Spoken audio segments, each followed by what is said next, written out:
Allahumma salli ala Nah, Muhammad wa ali Muhammad wa ala alihi wa sahbihi al-mayamin al-muntajabin. Nah, sekarang kita bersyukur berjumpa lagi untuk pembahasan irfan atau tasawuf kita. Tema kita pada hari ini adalah salat ahli ma'rifat, dan kita sudah sampai pada bab berbicara tentang menjinakkan imajinasi liar. Terapi menjinakkan imajinasi liar. Mari kita masuk ke screen.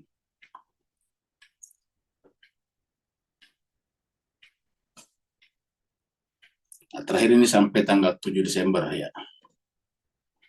Jadi temanya masih sama, yaitu menjinakkan imajinasi liar, masih sama di sini ya.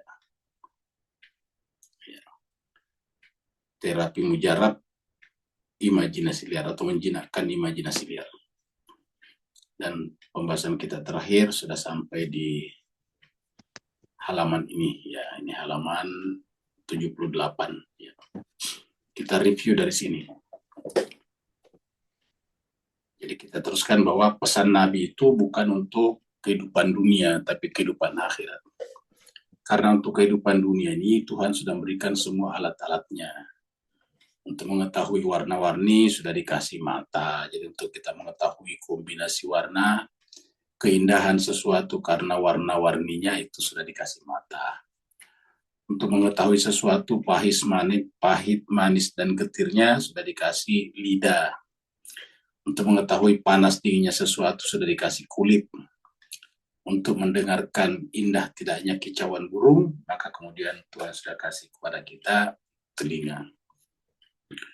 Untuk bekerja, Tuhan sudah kasih tangan. Untuk beraktivitas, bepergian, sudah Tuhan kasih kita kaki. Untuk berpikir, Tuhan sudah kasih kita akal pikiran. Jadi semuanya sudah ada. Dan kehidupan dunia ini untuk menjalaninya cuma itu saja. Kita makan, itu adalah kombinasi antara penglihatan warna hijaunya sayur dengan aromanya yang dicium dengan hidung kita, kemudian aroma makanan, kemudian kita rasakan pahit, gesir, asinnya melalui lidah kita.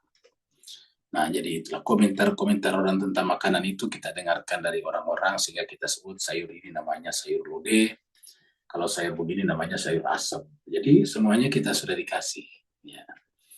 Jadi tidak perlu ada Nabi untuk itu. Nah, kalau begitu apa tujuannya Nabi? Ya, tujuannya Nabi adalah untuk mengajari kita bagaimana sampai kepada Allah Subhanahu wa taala. Jadi dikatakan di sini terakhir, seandainya pesan para nabi dan kekasih Allah serta petunjuk para ahli ma'rifat dan orang-orang bijak itu sedikit saja kita imani, yaitu tentang akhirat, tentang kehidupan setelah kehidupan dunia, maka pasti kita akan melaksanakan semua ini dengan sungguh-sungguh dan dengan cara yang terbaik. Namun, sayang seribu sayang, kata Imam Khomeini, kini setan telah menguasai jiwa kita, merampas pendengaran kalbu kita, dan menyumbat telinga kita dari mendengar kalam yang maha benar, nasihat para nabi dan pesan-pesan kitab ilahi. Kini pendengaran kita tidak berbeda dengan pendengaran binatang pada umumnya, yang hanya berfungsi untuk mendengarkan suara-suara indrawi lahiriah dan tidak menjangkau apalagi menembus jauh ke dalam batin kita. Inilah yang disampaikan Allah di dalam surat 7 surat Al-A'raf ayat 179 yang berbunyi a'udzubillahi minasyaitonirrajim, bismillahirrahmanirrahim. Laqad zara'na li jahannama katsiran minal jinni wal ins lahum qulubun la yafqahuna biha wa lahum azanun la yasma'una biha wa lahum a'yunun la yubsiruna biha wa lahum azanun la yasma'una biha ulaika kal an'am bal hum adall. Allah berfirman, kami akan memenuhi neraka jahanam dari kalangan manusia dan jin karena mereka telah kami berikan akal pikiran tapi tidak digunakan untuk memahami tanda-tanda kebesaran Allah, tanda-tanda kebesaranku. Kami telah memberikan kepadanya mata, tapi tidak digunakan untuk melihat, menyaksikan, perhatikan tanda-tanda kebesaranku. Kami sudah berikan kepadanya telinga, tapi tidak digunakan untuk mendengarkan suara-suara menjadi tanda-tanda kebesaranku. Nah, yang seperti ini mendengar, melihat, tetapi tidak melihat sampai kepada tanda-tanda kebesaran Tuhan. Hanya mendengar suara sebagai suara, mendengarkan bentuk sebagai bentuk, warna sebagai warna saja. Maka apa kata Tuhan? Itu sama dengan hewan ternak. Hewan ternak juga begitu. Maka dikatakan ulaika kal an'am. Mereka itu adalah seperti hewan ternak. Bal hum adal, bakal lebih sesat lagi. Bakal lebih sesat lagi. Nah, jadi itu yang dimaksud. Nah, sekarang kita masuk pada paragraf baru ya. Di antara tugas penting yang harus dilakukan seorang pesuluk dan mujahid di jalan Allah adalah melepaskan dirinya secara total dari kebergantungan pada dirinya. Jadi tugas penting yang harus dilakukan seorang pesuluk dan mujahid di jalan Allah adalah melepaskan dirinya secara total ya, dari kebergantungan pada dirinya juga. Ya, jadi melepaskan kebergantungan pada diri kita. Makanya kita sampaikan pada tadabur semalam kalau tidak salah bahwa salah satu hikmah kenapa surya kalah atau dibiarkan kalah ya supaya kita jangan bergantung kepada apapun. Kita juga jangan bergantung kepada surya, tidak bergantung kepada Rusia, bahkan tidak bergantung kepada senjata Iran. Itu semuanya penting. Mau tidak mau kita perlu membangun hubungan-hubungan yang baik dengan sebuah negara yang bisa membantu secara lahiriah perjuangan itu. Tetapi kebergantungan puncak hanya kepada Allah. Nah, terkadang kita ini hati kita bergantung kepada benda-benda itu. Rusia, akhirnya kita marah kepada mereka dan sebagainya. Jadi, pada sebetulnya hikmahnya adalah agar kita tidak bergantung kepada Allah. Lihatlah Nabi Muhammad kita. Ya. Bahkan terakhir diusir dari Mekah, pindah ke Yastrib. Yastrib itu desa kecil.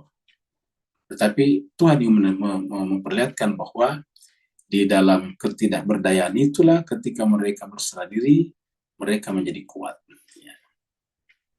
Nah, jadi dengan demikian, di antara tugas penting yang harus dilakukan seorang pesuluk dan mujahid di jalan Allah adalah melepaskan dirinya secara total. Melepaskan dirinya secara total dari kebergantungan pada dirinya selama masa suluk dan mujahadahnya. Jadi bergantung kepada diri kita. Jadi kalau biasakan kita ada perasaan merasa pintar, merasa terhormat, merasa tinggi, dan sebagainya itu, perasaan-perasaan itu sebetulnya menipu kita. Karena seterhormat-hormatnya kita, ya kita itu sebetulnya hina di mata Tuhan. Bahkan nanti di masa manusia, coba lihat nanti kalau kita sudah meninggal dunia, kita digotong pergi ke kuburan, dibawa ke sana. Secara fisik itu kehinaan. Kenapa? Karena kita dikembalikan ke tanah, dikubur di sana. Padahal kita punya rumah yang besar, yang gede, kita punya gedung, kita punya kasur yang empuk, kita punya ruangan kamar tidur yang ber-AC, kita punya segala-galanya. Tetapi setelah itu kita dibawa ke kuburan yang di sana hanya ada tanah. Kita hanya dipakaikan pakai kain kafan. Padahal di rumah kita banyak baju yang mahal.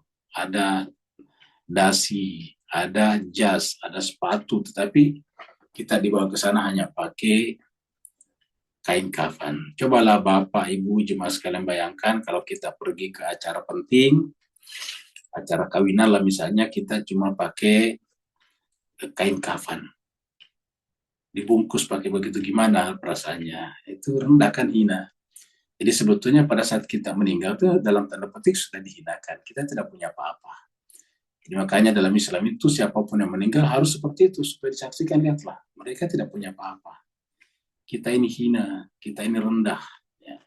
Supaya apa? Supaya jangan sampai kita bergantung kepada diri kita. Jadi tujuan agama datang adalah seperti dikatakan tadi, melepaskan ketergantungan kepada diri sendiri secara total. Ya, jadi dari kebergantungan pada dirinya selama masa suluk dan mujahadahnya. Dan suluk dan mujahadah ini adalah harusnya sepanjang masa sampai kepada saat kematian kita. Jadi hendaknya dia bertawajuh kepada Allah. Tawajuh kepada Allah. Sumber segala sebab. Jadi sumber segala sebab. Nah, makanya kalau kita salat kan kita katakan wajahtu itu bertawajuh. Jadi kalau kita katakan wajahtu wajahiyah lilladzi fataras samawati wal ardi, itu adalah bertawajuh namanya, mewajahkan wajah kita, menghadapkan wajah kita. Ya. Seraya kita mengatakan inna salati wa nusuki wa mahyaya wa mamati lillah. Jadi kita tidak punya apa-apa. Salatku, pengorbananku, hidupku, dan matiku semata-mata untuk Allah. Kita tidak punya apa-apa. Nah, inilah yang kita harus lakukan sebelum mati. Inilah makna di dalam beberapa ayat di dalam Al-Quran, seperti dalam surat Al-Imran. Coba kita lihat di sini. Kita lihat surat Al-Imran di sini. Surat 3. Surat 3 ayatnya 102 ya. 101 ya. Nah, 101 103 ya. Ini dia 102 ya. Bismillahirrahmanirrahim. A'udzubillahi minasyaitonirrajim. Bismillahirrahmanirrahim. Ya ayyuhalladzina amanu, wahai orang-orang beriman, ittaqullah, bertakwalah kepada Allah. Haqqa tuqatihi, dengan sebenar-benarnya takwa. Wala tamutunna, dan janganlah kau mati, jangan sekali-sekali mati. Illa, kecuali wa antum muslimun, dalam keadaan berserah diri. Ya. Berserah diri itu artinya tadi, ya, mengalahkan diri kita, menyerahkan diri kita. Illa wa antum muslimun. Jadi ini pesan sangat penting, karena dipanggil orang beriman harus bertakwa, dan akhirnya adalah la tamutunna, jangan mati. Illa, kecuali wa antum muslimun, dalam keadaan muslim. Ini juga dipesankan nabi-nabi kepada keturunannya. Kita lihat surat Al-Baqarah ya. Ayatnya 130-an ya. Ya. Nih, ayat 132. Wa wassa biha Ibrahim, dan dia berwasiat dengan apa? Dengan ini, aslim. Karena ini Allah berfirman di ayat 131, iz qala lahu rabb. Ingatlah tatkala Tuhannya Ibrahim, maksudnya ini kan cerita Ibrahim, berfirman kepadanya, aslim, wahai Nabi Ibrahim, aslim, berserah dirilah. Qala, Nabi Ibrahim menjawab, aslamtu li rabbil alamin. Nah, jadi ini adalah dengan penyerahan diri. Aslamtu li rabbil alamin. Saya berserah diri kepada Rabbnya seluruh alam. Nah, jadi ini adalah kata-kata yang sangat penting. Aslamtu li rabbil alamin. Tadi kata-katanya wala tamutunna illa wa antum muslimun. Maka aslamtu li alamin. Jadi harusnya ini jawaban kita juga. Aslamtu, saya sudah tunduk, berserah diri kepada Rabbnya seluruh alam. Dan ini juga, prinsip ini juga lah yang kemudian diwasiatkan oleh Nabi Ibrahim dan Nabi Yakub. Ya, Nabi Yakub ini adalah cucu Nabi Ibrahim. Yakub bin Ishak bin Ibrahim. Ya. Ibrahim kepada anaknya Yakub, Ishak dan Ismail. Ishak punya anak Yakub. Ya. Maka mereka berwasiat kepada anak-anaknya semuanya, kepada anak-anaknya. Jadi wasabya Ibrahim pun berwasiat dengan kalimat ini tadi, aslamtu lirabbil alamin, kepada anak-anaknya, kepada Nabi Yakub. Ya. Apa isi wasiatnya? Ya baniya, wahai anak-anakku. Innallaha, sesungguhnya Allah istafa. Innallaha istafa lakumuddin. Sesungguhnya Allah telah memilihkan untuk kalian agama. Jadi agama telah diberikan Allah kepada kalian. Jadi Islam ini adalah agama pilihan, agama al-Mustafa. Nah, karena sudah Allah pilihkan kalian agama ini, fala, maka janganlah tamutunna, kalian mati, illa, kecuali wa antum muslimun, kalian dalam keadaan muslimun, berserah diri, tunduk. Jadi fala tamutunna illa wa antum muslimun, jangan mati semua kalian berserah diri. Nah, jadi ini adalah disebutkan di dalam Al-Quran. Ya, jadi tadi surat Al-Imran untuk kita semuanya, umat Nabi Muhammad. Ini diceritakan Nabi Ibrahim kepada anak-anaknya. pun berkata fala tamutunna. Jadi inilah yang harus kita camkan. Inilah wasiat Nabi kepada kita, kepada masing-masing kita, kepada saya, kepada Bapak, Ibu, kepada Tuan dan Puan. Ini berkata la tamutunna atau la tamutu, jangan kalian mati. La tamut, ya, la tamut, jangan kau mati. La tamuti, jangan kau mati kalau perempuan. Illa kecuali wa antum wa anta wa anti muslim, muslimah, ya, kalau perempuan. Jadi jangan pernah mati kalau kalian belum berserah diri. Ini dia. Ini kan berarti ancaman, berbahaya nih kalau tidak lakukan. Karena jangan mati, usahakan jangan mati sebelum kalian muslim. Ya. Saya kalau ada apa itu ada sweeping, ada pemeriksaan di jalan, kamu jangan keluar kalau orang lagi jalan kalau tidak punya SIM, karena itu nanti kamu ditahan sama polisi. Atau kalau ada CCTV mengukur kecepatan, kamu tidak boleh memiliki kecepatan di atas 80. Ini adalah CCTV yang bisa mengukur kecepatan Anda. Nah, begitu. Kalau kamu di atas 50, keterekam, nanti didenda, fine. Nah, jadi inilah, ya. Jadi kita kembali ke sini lagi tadi. Ya. Jadi di antara tugas penting yang harus dilakukan seorang pesuluk dan mujahid di jalan Allah adalah melepaskan dirinya secara total, secara kafah dari kebergantungan pada dirinya selama masa suluk dan mujahadahnya. Hendaknya dia bertawajuh kepada Allah, sumber segala sebab. Di sumber segala sebab. Makanya jelaskan sebagai di dalam Al-Quran itu yang kita bisa pilih sebab, karena akibat tidak bisa. Ya, jadi dekatkan kepada Allah itu harusnya jadi akibat. Sebabnya adalah karena kita melakukan amalan-amalan yang ke sana. Jadi selalu sebab. Jadi asbab itulah yang menjadi selalu dipilih. Coba kita lihat apa namanya. Coba kita lihat ceritanya siapa namanya. Ceritanya Raja Zulkarnain. Ya, di surat surat Al-Kahfi, ya. Ayatnya sekitar 80-an, ya. Ya, sekitar sini. Ini dia. Wa yas'alunaka an Zulkarnain. Mereka bertanya kepadamu tentang Zulkarnain. Ya. Zul itu yang pernah belajar syarat, za sama, itu memiliki ya. Zul gilaf yang bersampul, ya.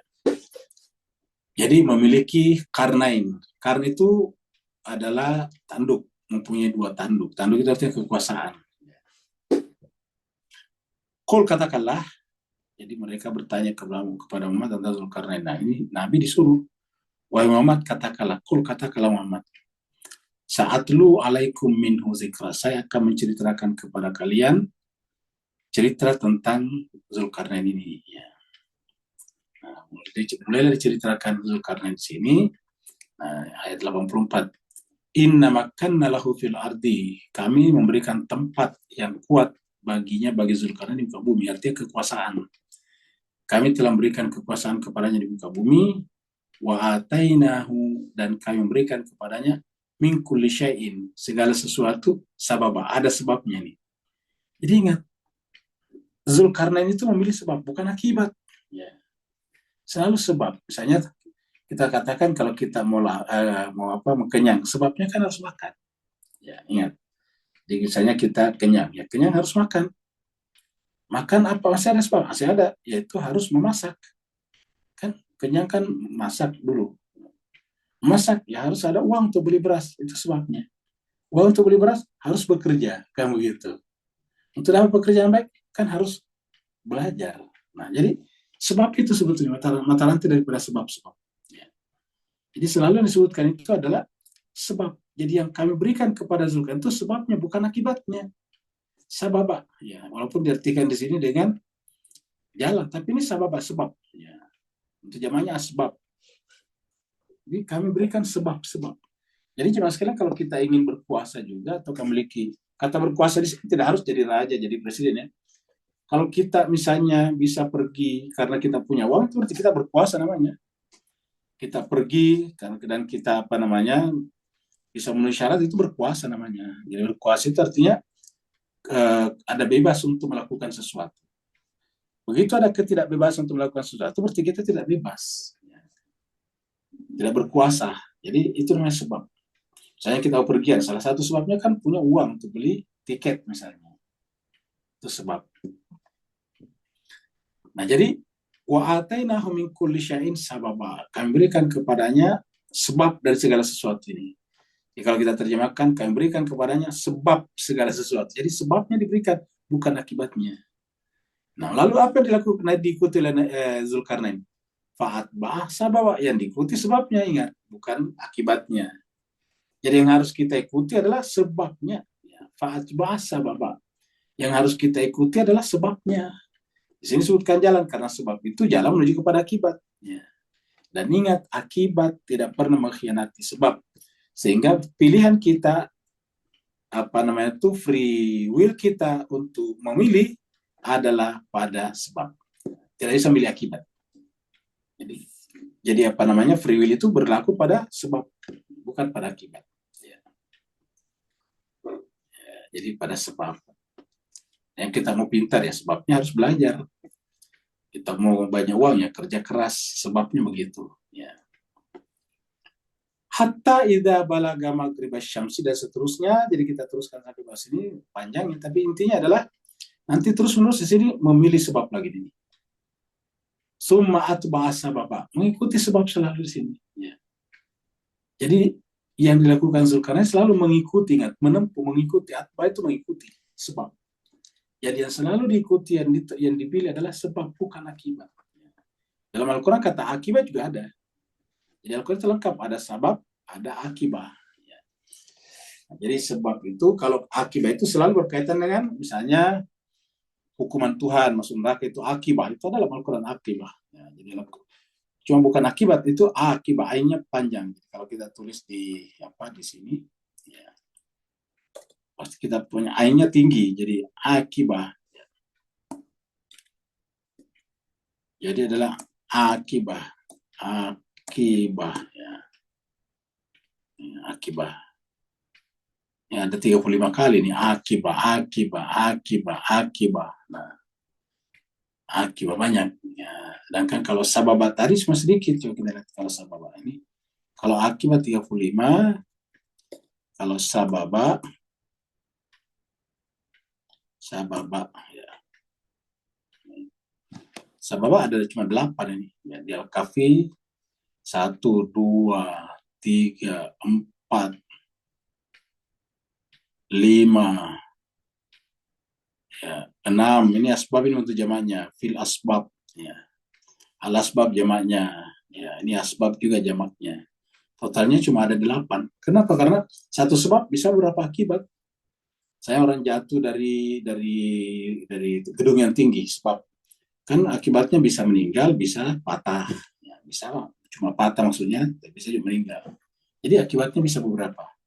Kalau ada 2 orang jatuh, yang satu bisa meninggal, satu bisa patah. Nah, dengan demikian satu sebab bisa melahirkan beberapa akibat. Ya. Tapi akibat itu adalah mutlak dari bagi sebab. Artinya bahwa dia patah karena dia jatuh, dia meninggal karena dia jatuh. Jadi intinya adalah sababah, dan bentuk jamaknya adalah al-asbab. Ya. Jadi ini kita bisa temukan di dalam beberapa cerita nih. Ya, kita lihat dalam surat Sad ayat 10. Ya.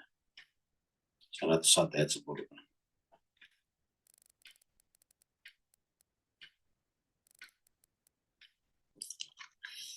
Amlahum mulkus samawati wal ardh wa ma bainahuma falyartaqu fil asbab. Ini asbab ini bentuk jamak tadi, sababa tadi tunggal, asbab bentuk jamak. Ya. Cuma di sini bukan tangga-tangga jalan, tangga-tangga ya. Atau apakah mereka punya kerajaan langit dan bumi, dan apa yang ada di antara keduanya. Kalau mereka mau berkuasa atas langit dan bumi, falyartaqu, biarkanlah, suruh mereka yartaqu, ya, naik, maksudnya bepergian ke langit dan bumi ini, fil asbab, dengan menggunakan asbab, sebab-sebab. Jadi selalu disebutkan asbab. Ya, kalau akibat tadi banyak. Jadi, intinya begitu. Nah, jadi dengan demikian kita harus memilih sebab. Al-Quran berbicara tentang sebab. bergantunglah dengan penuh kepadanya.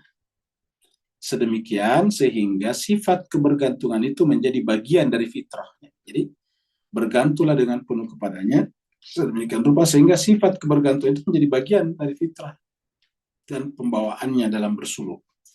Jadi artinya bahwa yang namanya kebergantungan hanya kepada Allah itu adalah menjadi karakter daripada pesuluk. Jadi kalau ada orang melakukan suluk tapi tidak bergantung kepada yang satu, nah itu tidak bisa. Nah ini perbedaan antara kita umat Islam dengan saudara kita beragama Buddha. Jadi kalau beragama Buddha itu kan bersuluk juga sih sebetulnya. Pergi bersemedi kan, bertapa ya. Bertapa bersemedi di hutan di mana ya dia dilipat kakinya, pakaiannya sederhana, pakai kain ihram, rambutnya digundul, dibotakin. Ya, tetapi apa yang terjadi? Mereka hanya melakukan pengosongan saja. Tidak melahirkan ketergantungan. Jadi meniadakan diri saja. Kalau kita meniadakan diri agar yang ada hanya dia. Jadi suluk kita adalah menafikan, membatalkan semua yang ada kecuali dia. Itu namanya suluk dalam Islam. Suluk itu adalah perjalanan proses menafikan segala sesuatu selain Allah. Menafikan segala sesuatu Allah itu yang disebut dengan la ilaha. Itu menafikan. Menafikan, menolak, ya, menegasikan segala sesuatu kecuali dia. Karena memang secara hakikat cuma kata ada itu cuma satu. Ada itu bersifat tunggal. Tidak ada berbentuk jamak. Ya. Tidak ada itu tidak berbentuk jamak, tapi berbentuk tunggal. Ya. Dan ada itulah yang mencakup segala-galanya. Segala sesuatu itu bisa dibicarakan, berarti dia ada. Dia tercakup dalam kata ada.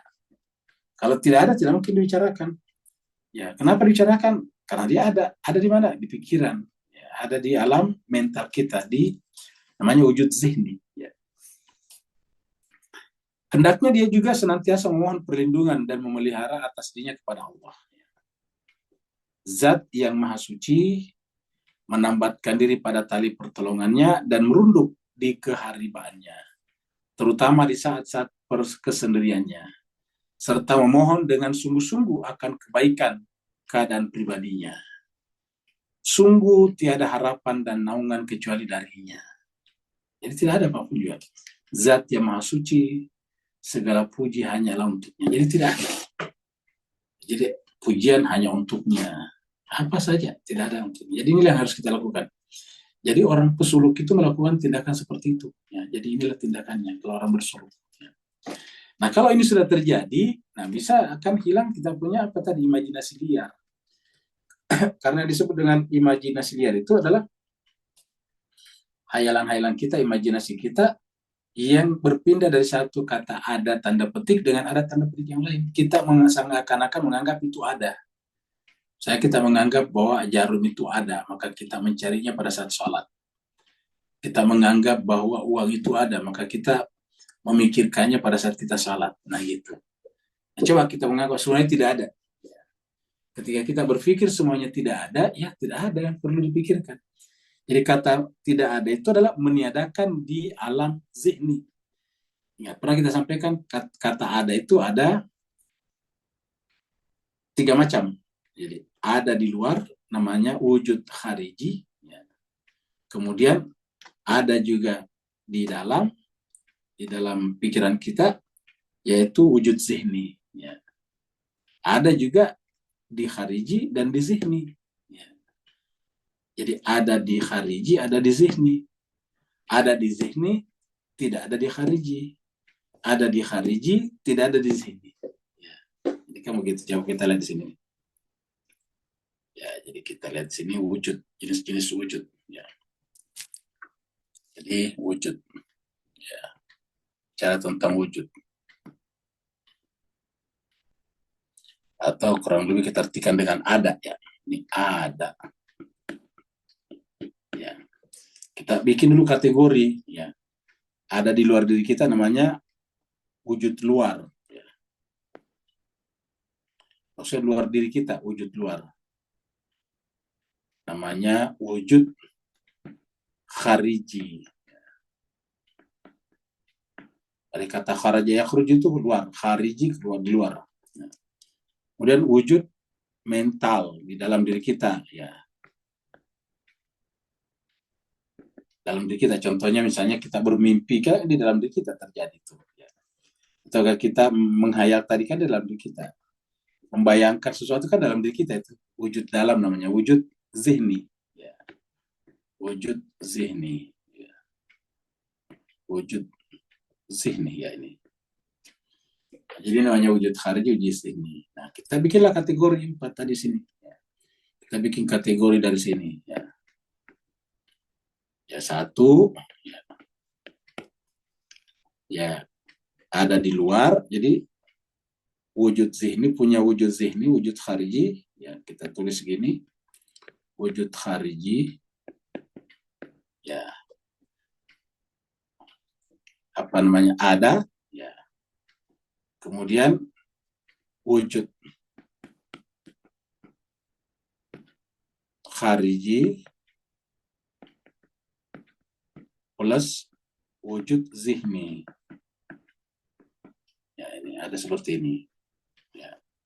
Yang ketiga, ada wujud zihni saja. Ya. Ini ada seperti ini, zihni. Ya. Jadi ada wujud khariji saja, ada wujud khariji dan wujud zihni, ada wujud zihni. Ya. Tentu yang ketiga, ya tidak ada. Artinya tidak ada di khariji, tidak ada di zihni. Ya. Jadi yang keempat adalah wujud khariji plus wujud zihni tidak ada ini. Kita tulis ini tidak ada. Jadi ada wujud khariji, ada wujud khariji tambah wujud zihni, ada wujud zihni, ada. Nah, apa? Kita mulai daripada wujud khariji. Apa itu wujud khariji? Ada di luar tapi tidak ada di dalam. Ini artinya khariji aja. Jadi artinya khariji aja tuh kalau saya tulis begini berarti tidak ada di zihni. Kalau ada juga di sini kan ini masuk kategori nomor 2. Wujud kharijinya ada, wujud zihni aja. Kalau kita tulis begini berarti tidak ada. Jadi bisa dikasih minus wujud zihni. Ya. Wujud kharijinya ada tetapi minus wujud zihni. Ya. Apakah yang mau masuk kategori ini? Wujud khariji tapi tidak ada di zihni. Jadi kalau kita tulis di sini ya. Kita tulis di sini minus ya. Minus ya wujud zihni. Wujud di sini kita kasih minus di sini, minus ya. Wujud kharijiyah tapi minus wujud zihni. Siapa yang masuk di sini? Cuma satu, yaitu zatnya Tuhan. Zatnya Tuhan. Ya, zatnya Tuhan itu ada di luar diri kita, tapi tidak bisa kita bayangkan, ingat. Tidak bisa kita pikirkan. Jadi dia ada di luar, ada maksudnya ada, tapi tidak bisa masuk dalam diri kita, namanya zatnya. Ya, tidak bisa masuk di mana-mana. Jadi wujud zihninya Tuhan, wujud apa zatnya Tuhan itu tidak bisa ada di mana-mana. Dan kita tahu zatnya Tuhan ada. Tidak ada di luar. Apa ada di luar? Maksud di luar itu ada, tapi kita tidak tahu di mana. Tetapi dia tidak ada dalam pikiran kita. Karena tidak ada dalam pikiran kita, tidak bisa dibayangkan. Tidak ada yang bisa bayangkan zatnya Tuhan. Yang bisa kita ketahui bukan bayangkan, yang bisa kita ketahui dari zatnya Tuhan adalah bahwa dia itu adalah tunggal. Dan tidak murakab, tidak terstruktur. Yang kedua, wujud khariji, wujud sini ada. Contohnya pohon. Itu pohon ada di luar, ada di dalam diri kita. Jadi, ada di luar dan ada di dalam diri kita. Ya, jadi, di luaran ada. Di luaran batu. Batu kan ada di luar. Biasa kita lihat batu ada dalam pikiran kita. Ya, langit, apa tuh, awan, matahari. Di luar ada, di dalam diri kita aja terbayangkan. Makanya kita bisa menggambar. Ini kan sekarang malam, tapi kenapa kita bisa membayangkan matahari? Kenapa? Karena dia ada pada diri kita. Tidak mungkin bisa kita bayangkan kalau tidak ada pada mental kita, wujud zihni namanya. Ya, jadi di luar itu kalau kita lihat keluar itu wujud kharijinya, yang ada di pikiran kita, yang bisa kita gambar, yang bisa kita ceritakan itu wujud zihninya. Mental, zihni mental. Yang ketiga, ada juga wujud zihni, ada tapi tidak ada di wujud khariji. Jadi kita bisa ya hilangkan begini, kita bisa ganti lagi dengan ya. Nah ini baru kemudian ya kita kurangi di sini ya. Ada wujud zihni tapi tidak punya wujud khariji. Ya. Apa itu ada yang wujud zihni dan tidak punya wujud khariji? Ya, misalnya di dalam pikiran kita bisa dibayangkan, itu bayangan, hayalan, imajinasi tadi. Bisa kita mengimajinasikan yaitu ada kuda yang berkepala perempuan dan bersayap seperti burung. Nah, kan biasa itu digambar namanya burak. Gitu. Itu kan nggak ada di luar, pernah nggak melihat di luaran ada kuda kuda bersayap dan wajahnya seperti manusia, kan tidak ada. Tapi di dalam pikiran kita bisa ada, makanya bisa dilukis kan. Kita bisa melukiskan kuda terbang, maksudnya kuda terbang itu kuda bersayap dan berwajah manusia, kalau manusianya perempuan, kalau manusianya laki-laki. Nah itu artinya apa? Di dalam di sini ada, di luar tidak ada. Yang paling gampang lagi adalah mimpi. Mimpi itu wujud zihni. Kalau kita bermimpi tersimpan di pikiran kita, bisa kita ceritakan. Tapi itu tidak ada di luaran. Ya. Tidak ada di luaran. Ya. Misalnya kita bermimpi ketemu dengan orang tua kita yang sudah meninggal. Itu kan kita lihat, kita ketemu. Tapi itu di alam mental, di luar nggak ada, dia sudah meninggal. Ya. Nah, jadi itu namanya punya wujud zihni, tapi tidak punya wujud khariji. Ya. Nah, kalau yang di sini ada minus wujud khariji, minus wujud zihni. Nah, inilah ketiadaan. Kata ketiadaan itu bukan ada yang tidak ada, kan artinya tidak ada lagi di sini. Dalam pengertian impossible. Ya, biasa disebut dengan kalau istilahnya kaum filsafat peripatitis itu adalah wujud mustahil. Kan ada wujud wajib, ada wujud mungkin, ada wujud mumtani. Nah itu mumtaninya disebutnya dia mereka, sebutnya mumtani. Mustahil, tidak ada. Ya, tidak bisa dibayangkan. Kalau bisa dibayangkan, kalau dia berarti masuk di sini. Yang masuk di sini. Coba bayangkan sesuatu, coba berpikir, ada nggak sesuatu yang tidak terbayangkan dan tidak ada di luar? Yang nggak ada kan? Nah kita sebut ini nggak ada. Ya. Jadi nggak mungkin ada sesuatu yang tidak ada di luar dan tidak ada di pikiran. Kalau ada seperti itu ya tidak bisa dibayangkan, nggak ada. Ya. Artinya wujudnya tidak ada, wujud dalam pengertian barangnya tidak ada. Ya, jadi inilah saya kira kata ada yang bisa kita bayangkan. Nah, kita lihat di sini supaya kita bisa tidak terkalahkan oleh imajinasi kita menganggap itu tidak ada. Jadi kita kembali hendaknya dia juga senantiasa memohon perlindungan dan pemeliharaan atas dirinya, memelihara diri kita kepada Allah, Zat yang Maha Suci, menambatkan diri kita pada tali pertolongannya dan merunduk di keharibannya, terutama di saat-saat kesendirian, pada saat kita sendiri. Serta memohon, makanya orang yang pesuluk itu suka menyendiri, karena dengan sendiri itu dia merasa sangat nikmat. Karena pada saat itu benar-benar dia berdua dengan Tuhannya. Istilahnya dalam ilmu tasawuf itu, orang yang seperti ini kalau dia sendiri, dia beramai-ramai dengan Tuhannya. Sedangkan kalau dia berada di tengah-tengah orang banyak, jalan di kota-kota, di keramaian, di pasar-pasar, dia bersepi-sepi dengan Tuhannya. Gitu. Jadi ketika dia sendiri, kelihatan sendiri. Padahal dia itu sedang beramai-ramai dengan Tuhannya. Ketika dia berada di tengah pasar, di tengah keramaian, kelihatannya dia di keramaian, padahal dia itu sebetulnya bersepi-sepi dengan kekasihnya Allah Subhanahu wa taala. Nah, begitu. Nah, jadi makanya orang-orang seperti ini suka kesendirian ini. Ya, kalau ada orang tidak tahan kesendirian berarti bukan pesuluk. Ya, atau paling tidak belum bersuluk. Ya, tidak tahan kesendirian. Karena terus terang ada orang kesendirian itu adalah siksaan. Nah, tapi para pesuluk justru kesendirian itu adalah keindahan. Ya, keindahan. Jadi ada orang kalau kesendirian tersiksa. Nah, kalau bukan karena tanggung jawab sosial, nah orang seperti ini lebih suka hidup sendiri. Ya, sayangnya tidak boleh seperti Nabi Muhammad kita. Waktu dia di Gohira itu indah sekali. Cuma dia tidak boleh terus ada di sana. Kenapa? Karena dia sebagai manusia dan sebagai rasul, dia harus bertanggung jawab kepada masyarakatnya. Ya. Serta memohon dengan sungguh-sungguh akan kebaikan keadaan pribadinya. Maksudnya kita memohon supaya diberikan kebaikan. Sungguh tiada harapan dan naungan kecuali naungan dari Allah Subhanahu wa taala. Zat yang Maha Suci, segala puji hanya untuknya. Alhamdulillahirabbil alamin. Ini selesai kita punya bab tentang terapi mujarab imajinasi liar. Nah, sekarang kita masuk kepada ini bab ke-7 kedua apa ini?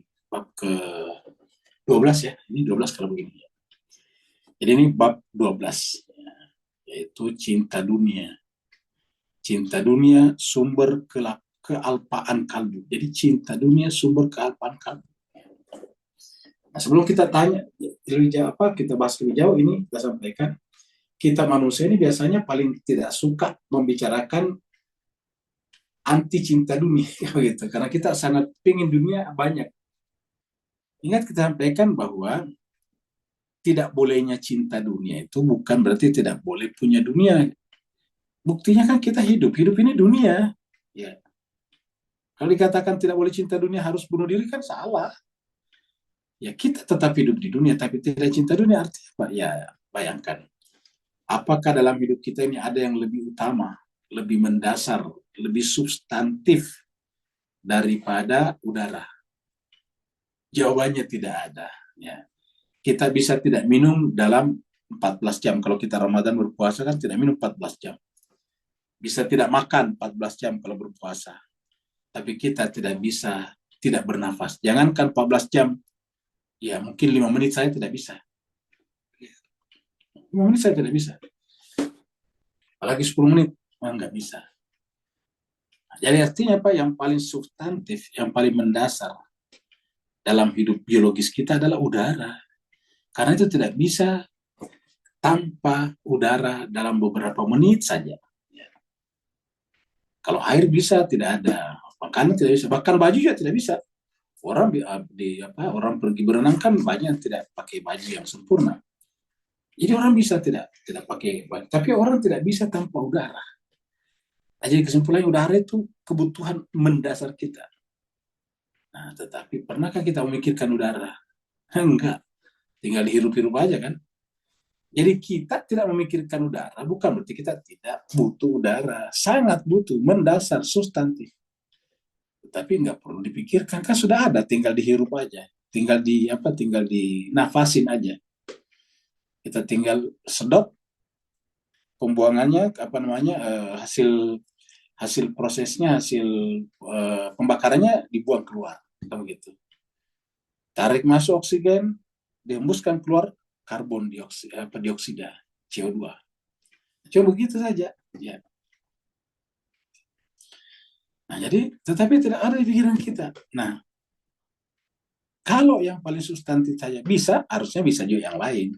Jadi artinya kita tetap mencari uang, tetapi tidak perlu terpikirkan dalam pikiran di dalam diri kita yang menyebabkan kita nyesak kalau dia berkurang, menyebabkan kita sombong dan bangga kalau ada, biasa saja. Kalau kita dapat, alhamdulillah. Tidak dapat, tidak apa-apa juga. Kenapa ya? Karena memang itulah kehidupan. Kehidupan ini adalah berubah-ubah setiap saat. Ya, keadaan dapat, keadaan tidak dapat, keadaan banyak, keadaan sedikit. Nah, begitu. Itu nggak ada orang yang flat dia punya pendapatan. Bukan hanya kita, orang kaya raya juga. Ingat, orang yang kaya raya itu orang konglomerat, begitu dia rugi satu kali, ruginya cuma bisa triliunan. Ya. Nah, jadi dengan demikian juga sebagai itu yang biasa saja. Nah, supaya apa kita menyampaikan ini? Supaya nanti tidak mengganggu ibadah kita. Jadi kita bisa menjadi pencari dunia sangat kuat, tetapi tidak masuk di pikiran kita. Karena kalau masuk di pikiran kita, itu bisa menjadi sebab kita melakukan kejahatan. Bisa menjadi sebab kita korupsi. Bisa menjadi sebab kita ribut dengan orang lain. Bisa menjadi sebab kita ribut dengan istri, suami, dan anak-anak kita. Seperti itu. Jadi kalau kita cari dapat, alhamdulillah, tidak dapat, ya nggak apa-apa. Ya. Jadi itu yang kita sampaikan. Jadi pembicaraan cinta dunia di sini bukan berarti kita tidak butuh dunia. Ya, seperti yang biasa kita sampaikan, kalau kita misalnya memegang bendanya, otomatis bayangannya ikut kan. Jadi kalau kita mengejar bayangannya, ya tidak akan pernah dapat bendanya, apalagi karena bayangan itu tidak bisa didapat. Ya, kalau kita pegang bendanya, kemana-mana pergi, bayangannya ikut. Nah, ketika kita pegang wujud wajibnya ataukah wujud satu-satunya yang mutlak, wujud tunggal, ya semuanya ikut karena semua yang ada tadi berasal dari adanya dia. Nah, sehingga kita itu merasa kaya raya. Kita memiliki segala-galanya. Kebutuhan setiap saat terpenuhi kalau kita mau. Ya. Jadi cinta dunia sumber kealpaan kalbu. Jadi cinta dunia sumber kealpaan kalbu yang kita bahas. Ketahuilah berdasarkan fitrah dan watak aslinya, bila kalbu sudah terpikat dan mencintai sesuatu, maka objek kecintaan itu akan menjadi pusat perhatiannya. Jadi, dan kiblatnya untuk menghadap. Ya. Ini bagus kata-kata ini. Kita sampai di sini aja dulu ya. Jadi ketahuilah kata Imam Khomeini, berdasarkan fitrah dan watak aslinya, jiwa kita, ya, ingat jiwa kita. Ya, berdasarkan fitrah dan watak aslinya, bila kalbu sudah terpikat ya, dan mencintai sesuatu, maka objek kecintaan itu akan menjadi pusat perhatiannya dan kiblatnya untuk menghadap. Ya. Sekalipun ada urusan yang menyibukkannya atau menghalanginya. Sekalipun ada urusan yang menyibukkannya atau menghalanginya. Untuk berpikir tentang keadaan dan keindahan yang meliputi objek kecintaannya itu. Jadi kita ulangi lagi, berdasarkan fitrah dan watak aslinya orang yang mencintai maksudnya ini kalbu kita, bila kalbu sudah terpikat dan mencintai sesuatu, maka objek kecintaan itu akan menjadi pusat perhatiannya. Kan begitu. Jadi kita cinta uang. Ya maka uang menjadi apa? Menjadi pusat perhatian. Kiblat pikiran. Ya. Jadi biasa saja. Ya, jadi kita bisa melakukan apapun juga dengan baik. Kita tetap melakukan pengkhidmatan kepada umat tanpa terganggu. Dan kepada saat yang sama kita bisa menjadi pencari uang yang serius seperti itu. Tapi orang cinta dunia, ketika dia mencari uang, dia lupa pengkhidmatannya kepada agama dan umat. Ya. Bahkan lupa bayar zakat, infak, sedekahnya enggak. Ya, jadi bahkan bayar zakat infak sedekahnya enggak, ya seperti itu. Jadi kiblatnya kepada dunia, sekalipun ada urusan yang menyibukkannya, artinya kita ada sibuk tetap aja ke sana atau menghalanginya untuk berpikir tentang keadaan dan keindahan itu objek cinta itu. Jadi walaupun ada hal yang menyibukkan kita menghalangi, tetap saja ke sana pikiran kita kalau kita mencintai sesuatu itu. Ya. Misalnya ibu-ibu rumah tangga yang sangat-sangat senang memasak di rumah untuk keluarganya. Nah, walaupun dia misalnya pergi ke mall atau kemana, tetap aja keingat itu dapurnya. Begitulah kira-kira. Orang yang suka belajar, bagaimanapun kemana-mana, pasti dia tetap akan bawa buku misalnya. Baik buku fisik ataupun buku elektronik untuk dibaca. Nah, jadi begitu selalu.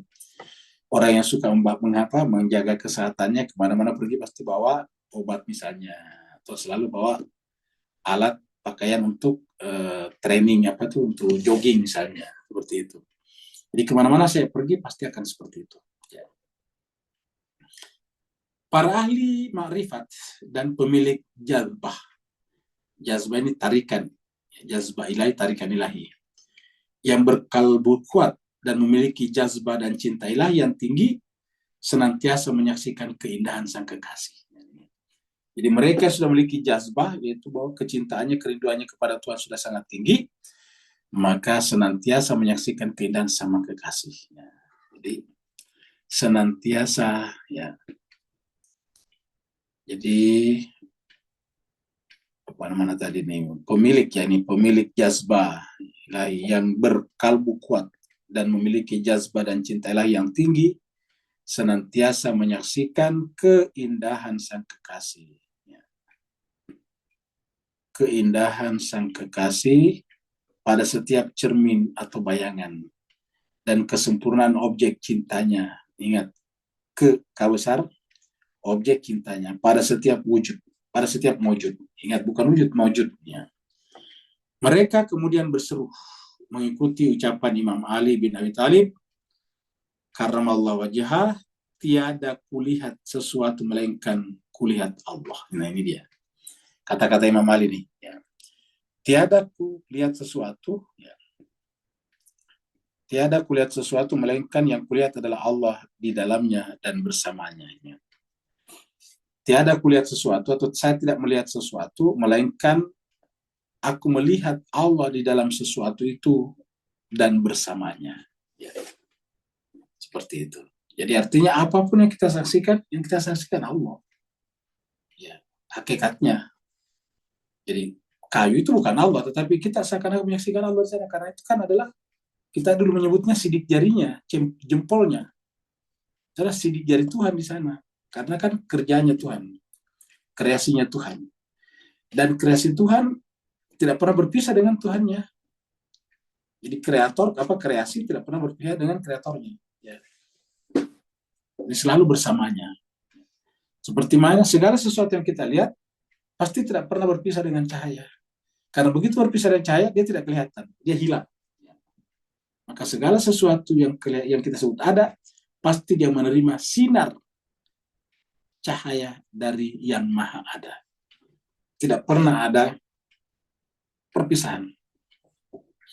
Karena begitu dapat terjadi perpisahan, maka dia menghilang. Dia keluar dari ada, dan dia menjadi absurd. Menjadi nonsen. Menjadi tadi, mumtani, al-wujud, wujud mustahil. Mewujud mustahil. Nah, jadi kata-kata Imam Ali perlu kita camkan. Tiada kulihat sesuatu melainkan yang kulihat Allah di dalamnya. Dan ini dalam Al-Quran sebetulnya semuanya ayat Allah. Kita menyaksikan perputaran malam dan siang, penciptaan langit dan bumi, warna-warni. Pokoknya kalau kita baca kalau kita baca surat Ar-Rum itu ya, itu semuanya menunjukkan itu. Kita lihat surat Ar-Rum di sini. Mulai daripada ayat 21 kalau tidak salah ya. Ya, ini sebelumnya belum ada. Ya, jadi mulai daripada ayat 21 ini. Coba kita lihat ini, mulai dari 21. 21 ini terkenal ya. Wa min ayatihi, dan diantara ayatnya tanda sidik jarinya Tuhan, jempolnya Tuhan. Ya. Dan diantara bayangannya Tuhan. Ya, bisa diartikan begitu, atau ayat-ayatnya Tuhan. Yaitu khalaqakum, dia Allah menciptakan kalian. Jadi penciptaan kita adalah ayat Tuhan. Min anfusikum, dari diri kalian apa? Azwaja, pasangan. Di pasangan kita itu adalah salah satu tanda kebesaran Allah. Karena dengan pasangan, padahal kita merasa tadi sempurna, merasa hebat, tapi ternyata tidak merasa bisa tanpa pasangan. Dan dengan pasangan kita merasa tenang, litaskunu ilaiha. Wa ja'ala bainakum mawaddatan wa rahmah, sehingga muncullah mawaddah dan rahmah. Apa kata Tuhan? Jadi wa min ayatihi ditutup dengan inna fi dzalika la ayatin. Benar-benar ada ayat.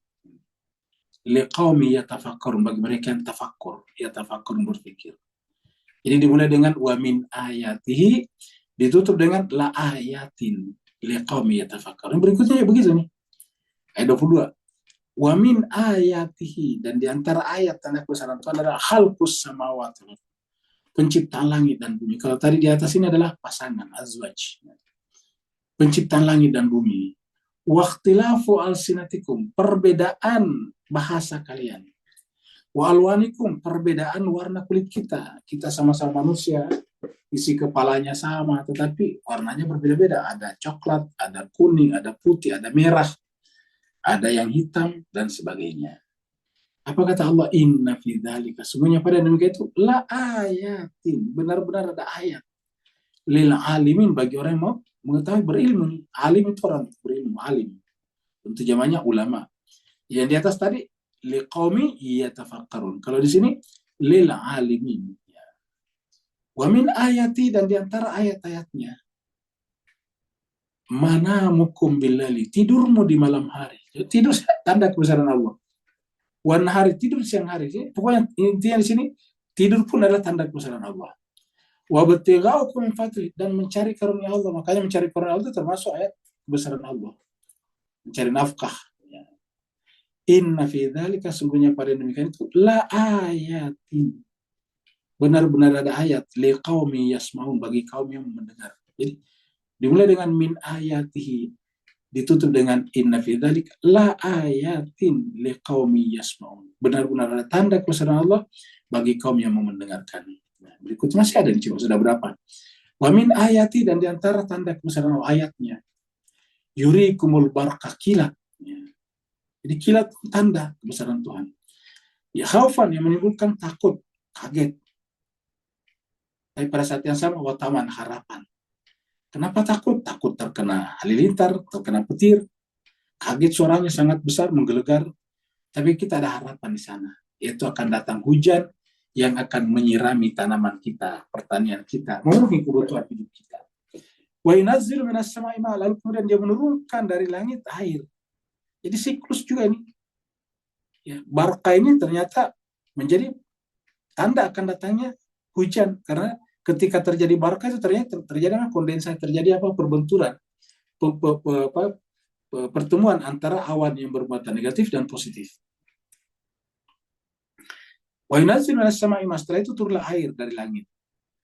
Setelah air turun, fayuhyi bihil arda ba'da mautiha, maka dia Allah menghidupkan bumi setelah matinya, tandusnya. Inna fi dzalika la ayatin liqaumin yaqilun, berakal. Jadi dimulai dengan wa min ayatihi, ditutup dengan inna fi dzalika la ayatin. Nah, selalu ada taukidnya, lam taukidnya, la ayatin, benar-benar ada banyak tanda-tanda di dalam itu. Ini bentuk jamak ini, ya. Liqaumin yaqilun, bagi kaum yang mau menggunakan akal pikirannya. Jadi berturut-turut itu, ya, digunakan kata itu ini. Sampai ayat berikutnya lagi 25. Wa min ayati, dan di antara ayat-ayat tanda-tanda kebesaran Allah, antaqumas sama'u, yaitu langit yang berdiri kokoh. Maksudnya langit bisa kita saksikan ada di atas kita, planet-planet.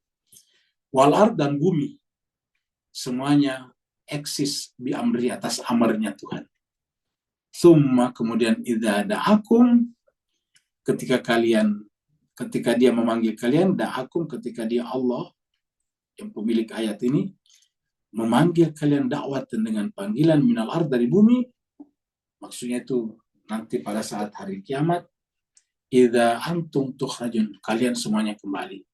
Bisa jadi artikan di sini mati. Ketika kita dipanggil melalui malaikat, dipanggil Allah melalui malaikatnya, satu kali panggilan maka kita akan kembali kepadanya. Idza antum tukhrajun, kita kembali kepadanya. Ya.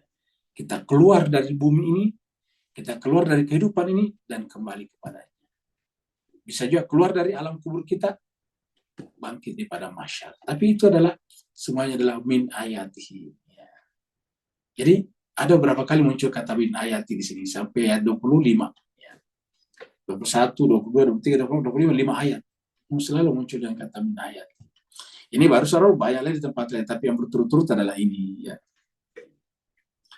Nah, kalau di tempat lain tentu banyak lagi. Perahu-perahu dan sebagainya itu adalah tanda-tanda. Yang kita bisa lihat di sini misalnya. Ya. Surat Al-Baqarah kalau tidak salah ini ayatnya 163 ya. 163 coba kita lihat ya. 163 bukan ya, 164 kita lihat. Nah ini dia 164 ya, ini 164. Inna fi khalqis samawati, sesungguhnya pada penciptaan langit dan bumi, waqtilafil laili wan nahar, dan pergantian malam dan siang, wal fulki, dan perahu bahtrah, alati yang tajri, berlayar, fil bahri, di laut, di lautan, bima yanfa'un nas, dengan membawa apa yang bermanfaat bagi manusia. Wa ma anzalallah, dan apa yang Allah turunkan minas sama, dari langit, min ma, dalam bentuk air. Fahya bil ard, dan dia Allah menghidupkan dengan air itu al ard, bumi, ba'da mautnya, setelah matinya. Wa batsa fiha, lalu menyebarkan padanya min kulli dabbatin, hewan-hewan. Jadi setelah itu baru muncul, jadi berdasarkan itu ada bumi, ada air, baru muncullah dabbah, hewan-hewan melata. Wa tasrifi riyah, kemudian pergerakan angin. Ya. Ini wa tasrifi, tasrif itu pergeseran, pergerakan, riyah, angin. Wasahabi, awan, ya, al-musakhari bainas sama, yang seakan-akan menggantung di antara langit dan bumi. Ya. Dia awan itu bergerak dengan gampang, musakhar itu bergampang, bainas sama wal ardh, di antara langit dan bumi, mengambang di sana. Apa kata Allah? La ayatin, benar-benar ada ayat-ayat, tanda kebesaran liqaumi yaqilun. Maka wajarlah kalau Imam Ali mengatakan tiada kulihat sesuatu melainkan kulihat Allah di dalamnya dan bersamanya. Penghulu para ahli ma'rifat Nabi Muhammad kita sallallahu alaihi wasallam pernah bersabda berkata, aku sedang menutupi kalbuku dan karenanya aku terus beristighfar kepada Allah sebanyak 70 kali satu hari. Ya, kalau Nabi saja berkata begitu, aku sedang sebetulnya kata-kata ini sebetulnya Nabi mewakili kita sebetulnya. Jadi ini sebetulnya adalah Nabi mewakili kita. Aku kata Nabi menutupi kalbuku, ya maksud menutupi itu adalah menghijabi karena perbuatan salah, lupa dan salah. Jadi ini caranya tuh mengajari kita bahwa kalau saya berkata begini harus Anda ikuti. Saya tidak menutupi kalbuku, kalau menutupi bagaimana saya bisa diangkat jadi nabi. Tetapi kalian pasti seperti itu. Maka aku sedang menutupi kalbuku. Jadi ini harusnya kita, akunya saya, kita. Ya, kita masing-masing. Ya Tuhan, aku menutupi kalbuku. Dan karenanya aku terus beristighfar kepada Allah, kepadamu sebanyak 70 kali satu hari. Jadi 70 kali sabaina marrah, 70 kali. Kita pernah terangkan juga dulu ini. Ya ada ayatnya. Ya Nabi itu beristighfar sabaina marrah, 70 kali. Ya. Jadi Nabi saja. Ya. Apalagi kita ini. Kenapa? Karena ketika tertutup baru tidak terjadi kata Imam Ali ini. Bagaimana kita bisa melihat sesuatu itu sebagai seakan-akan melihat Allah dan bersamanya Allah, sementara kalbu kita tertutup. Ya, jadi untuk memiliki memiliki kemampuan ini, keadaan ini, kita harus istighfar minimal 70 kali sehari. Yang kita istighfarkan selalu dosa kita, menutupi hati kita. Saya yakin dan percaya jarang di antara kita istighfar 70 kali sehari ya. Kebanyakan kita istighfarnya berapa ya? Salat 5 waktu 5 kali berarti paling 15 kali. Ya, kenapa istighfarnya biasa kita 3 kali per selesai salat. Nah, satu salat. Saya selesai salat duhur, kita baca astagfirullahaladzim alladzi la ilaha illa huwal hayyul qayyum wa atubu ilaih. Astagfirullahaladzim alladzi la ilaha illa huwal hayyul qayyum. Sampai 3 kali. Astagfirullahaladzim alladzi la ilaha illa huwal hayyul qayyum wa atubu ilaih. Min jami'il ma'asi wa dzunub. Biasa la ilaha illallah wahdahu la syarika la lahul mulku wa lahul hamd, seterusnya. Kalau di Ahlul Bait biasanya didahului dengan la ilaha illallah dan seterusnya. Baru kemudian istighfar. Nah, jadi kesimpulannya kita istighfar belum sampai 70 kali, paling 15 kali. 3 selesai setiap selesai sholat. Selesai salat fardu itu 5 kali, berarti 3 kali 5 cuma 15 kali. Antara ini 70 kali. 15 kali itu masih berapa ya? Baru seperlimanya. Ya. Harus seperlimanya. Jadi harusnya kita masih tambah lagi. Jadi kalau 70 kali ya kurang lebih sekitar berapa ya? 30 kali 5 berapa ya? Maaf, 6 kali ya. Atau 10 kali saja, 10 kali setiap salat berarti 5 kali baru 50. Ya, jadi harus sekitar 15 kali, betul. Jadi 15 kali kita selesai salat. Nah, baru bisa sekitar 75 kali. Nah, jadi lagi mas terbaik supaya apa? Supaya kita bisa mencapai derajat ini, tiada kulihat sesuatu melainkan kulihat Allah di dalamnya bersamanya. Atau kata-kata Bunda Zainab, maraitu illa jamila. Tidak ada yang kusaksikan di semua realitas ini kecuali Dia yang maha indah. Jamilah itu maksudnya Allah yang maha indah. Nah, mudah-mudahan mas berbahagia ini mengajarkan kita ke sana. Jadi pembahasan kita hari ini sampai di sini ya. Hari ini tanggal 14 ya. 12/24. Yang mau bertanya dipersilakan. Assalamualaikum warahmatullahi wabarakatuh, Pak Ustadz. Waalaikumsalam warahmatullahi wabarakatuh. Silakan. Saya mau bertanya, Pak Ustadz. Ini masalah tajallinya Tuhan yang saya pahami yang dari penyampaian dari Pak Ustadz bahwa kreasinya Tuhan tidak jauh dari Allah. Artinya ciptaannya. Jadi ini memang kalau saya pahami memang ini pemahaman kayaknya Pak Ustadz. Ya, artinya setiap kita melihat sesuatu itu adalah tajalli Tuhan, dan juga ada pada diri manusia itu juga tajallinya Tuhan, berkaitan dengan surah Al-Baqarah 186. Iya. Muhammad, apabila hambaku bertanya kepada hambamu, maka katakanlah Allah itu dekat. Jadi capaiannya di sini rupanya memang Allah itu tidak jauh, Pak Ustadz. Jadi kiranya lebih lagi penjelasan lagi bahwa pemahaman Tuhan ini, jika memang saya salah dalam menjelaskan, mohon diluruskan, Pak Ustadz. Terima kasih, mohon penjelasan lebih lanjut lagi, Pak Ustadz. Terima kasih. Baik, terima kasih banyak Pak Bahtiar ya. Lama baru Pak Bahtiar bertanya lagi. Kita sampaikan yang dipahami Pak Bahtiar ini sudah benar.